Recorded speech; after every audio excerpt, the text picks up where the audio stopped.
اللہ الرحمن الرحیم السلام علیکم ورحمۃ اللہ وبرکاتہ۔ زینب ٹی وی کی طرف سے آج میں اپنے دوستوں کو رسول اللہ صلی اللہ علیہ وآلہ وسلم کا ایک فرمان بتاؤں گا، آپ دوستوں نے اس پر ضرور عمل کرنا ہے۔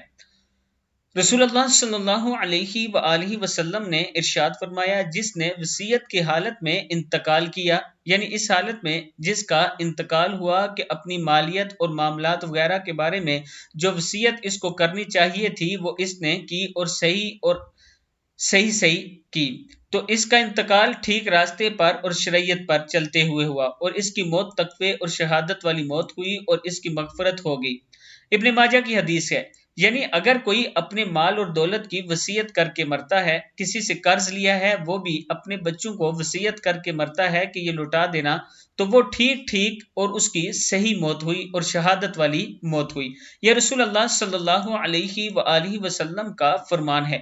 میں اپنے دوستوں سے گزارش کروں گا کہ اپنی ایک ڈائری میں اپنے تمام معاملات لکھ لیا کریں، تاکہ آپ کے مرنے کے بعد آپ کے بچوں پہ پاس کوئی ثبوت ہو، وہ اس پر عمل کر سکیں۔ السلام علیکم ورحمۃ اللہ وبرکاتہ۔